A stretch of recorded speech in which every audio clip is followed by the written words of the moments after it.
Oh my god. Tapi bohong. Aku hanya memikirkan satu peraturan penting. Kenapa kau lakukan hari ini kalau kau bisa melakukannya besok? Hahaha. Few moments later.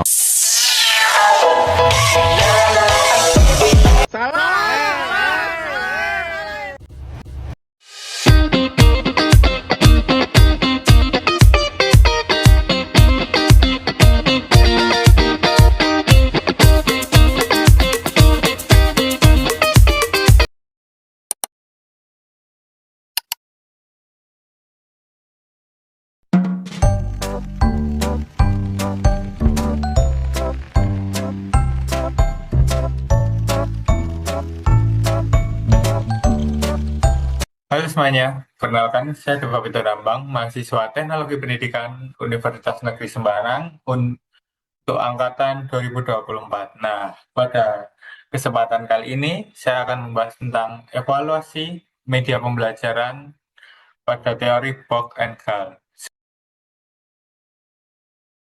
Sebelumnya nih, kalian pernah nggak sih kayak nonton ataupun bikin video pembelajaran yang sebenarnya sudah kelihatan keren banget nih, animasinya sudah bagus, efeknya sudah canggih, tapi setelah selesai, kalian itu malah bingung gitu. Tadi sebenarnya aku belajar apa sih gitu. Nah, kalau kalian pernah ngalamin itu, sebenarnya itu bukan hal sepele loh. Justru itu tanda kalau ada yang salah dalam media pembelajaran itu. Di era sekarang itu, kita sering banget terjebak kayak ngira bahwa media pembelajaran itu sebenarnya sudah bagus karena sudah terlihat keren gitu. Padahal dalam dunia pendidikan, lebih penting itu bukan tampilannya saja, tapi apakah media itu benar-benar membantu untuk orang belajar ataupun tidak. Kita bisa memahami media pembelajaran itu ataupun tidak. Karena faktanya banyak media yang kelihatan sebenarnya sudah keren banget nih di awal, tapi setelah selesai nggak ninggalin pemahaman apapun gitu. Ibaratnya nih, kayak kembang api, kalian melihat wah bagus banget, tapi setelah selesai ya udah kayak nggak ada apapun yang dapat tertinggal gitu. Nah, kalau kita lihat lebih dalam, masalah utamanya itu adalah ketidakseimbangannya antara visual dan cara kerja otak manusia seperti kita memahami informasi yang disampaikan gitu. Kadang itu media itu terlalu rame, terlalu banyak animasi, teks muncul di mana-mana, ditambah narasi yang terlalu cepat gitu. Akhirnya apa yang terjadi? Bukannya paham sebenarnya, malah kita itu jadi pusing atau audiens itu menjadi pusing gitu. Nah, kondisi ini itu disebut cognitive overload, yaitu ketika kita atau orang lain nggak mampu memproses semua informasi yang masuk secara sekaligus dan cepat seperti itu. Di sini itu pentingnya evaluasi, teman-teman.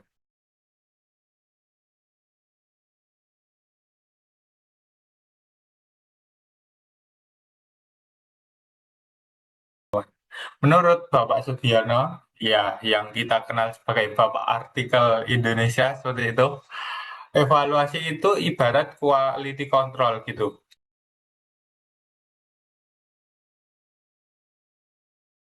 Bayangin aja ya, masa sih kita bikin produk terus-menerus langsung dipakai tanpa diuji dulu? Nggak mungkin kan? Nah, media pembelajaran itu sebenarnya sama kayak gitu.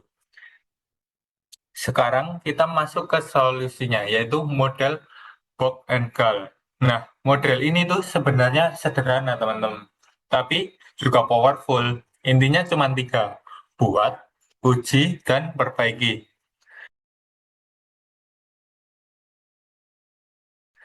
Tapi dilakukan secara berulang.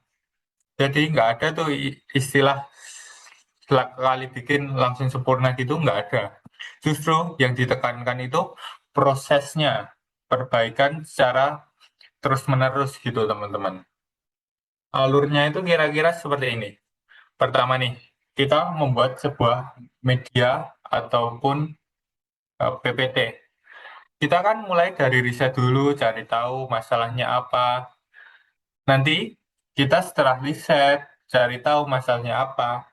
Nanti kan kita akan membuat kayak produk awalnya itu seperti apa gitu. Nah, selanjutnya yang paling penting itu setelah kita menyelesaikan produknya itu kita uji dulu ke pengguna ataupun ke audiens apakah sudah tepat ataupun belum. Nah, setelah pengujian itu kan kita bisa biasanya mendapatkan feedback gitu. Ini ya bagusnya gini, ini terlalu cepat, ini terlalu eh, colorful gitu. Nah, di situ itu kita dapat masukan. Nah, di tahap itu sebenarnya kita revisi. Setelah itu diuji lagi tuh kepada audiens, apakah ini udah cocok atau belum gitu. Setelah itu mesti ada masukan lagi. Nah, itu direvisi lagi sampai akhirnya benar-benar ketemu yang paling pas dan sempurna seperti itu. Supaya lebih kebayang nih, misalnya kita eh, lihat di contoh nyata, jadi teman-teman. Misalnya ada sebuah video pembelajaran tentang siklus air. Versi awalnya, animasinya itu banyak banget, teks muncul di mana-mana, narasinya terlalu cepat. Kelihatannya wah keren banget karena animasinya bagus seperti itu. Tapi pas diuji di siswa ataupun di audiens, hasilnya apa? Banyak yang nggak paham.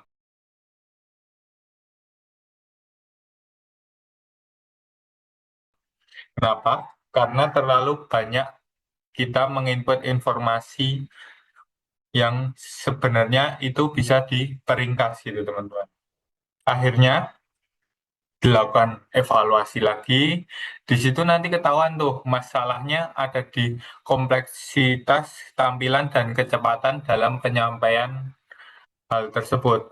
Lalu kita revisi, animasinya dikurangi karena nggak efektif, tampilannya disederhanakan. Kalau tadi kan narasinya terlalu cepat, kita perlambat. Setelah itu diuji lagi dan hasilnya naik gratis gitu. Misalnya awalnya nih yang paham cuma 20% dari siswanya itu. Tapi setelah diuji dan diperbaiki jadi 80%.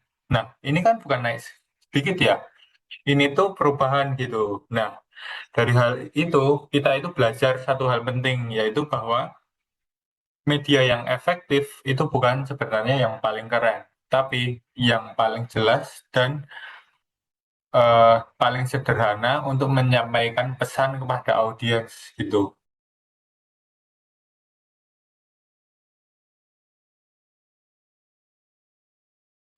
Tampilan menarik itu sebenarnya juga penting sih, tapi itu kan cuma bonus sebenarnya. Yang utama itu tetap pemahaman audiens ataupun siswa gitu. Tanpa evaluasi, kita cuma bisa menebak-nebak. Tapi dengan evaluasi, kita juga akan memiliki bukti nyata apakah itu efektif ataupun tidak. Nah, sebagai penutup nih, aku mau ajak kalian refleksi gitu. Nanti setiap kali kita bikin atau memilih media pembelajaran, coba tanya ke diri sendiri gitu. Ini itu sebenarnya menarik apa enggak sih? Atau efektif apa enggak? Atau cuman menarik buat kita, bukan buat audiensnya? Karena jawaban-jawaban dari pertanyaan itu sebenarnya bisa toh mengubah cara pandang kita memandang pembelajaran secara keseluruhan gitu teman-teman. Mungkin itu yang dapat saya jelaskan dan saya bagi terhadap model evaluasi Bock and Gaul. Jika teman-teman memiliki pertanyaan ataupun sanggahan terhadap penjelasan yang dari tadi saya sampaikan, bisa cek di ataupun tulis di kolom komentar ya.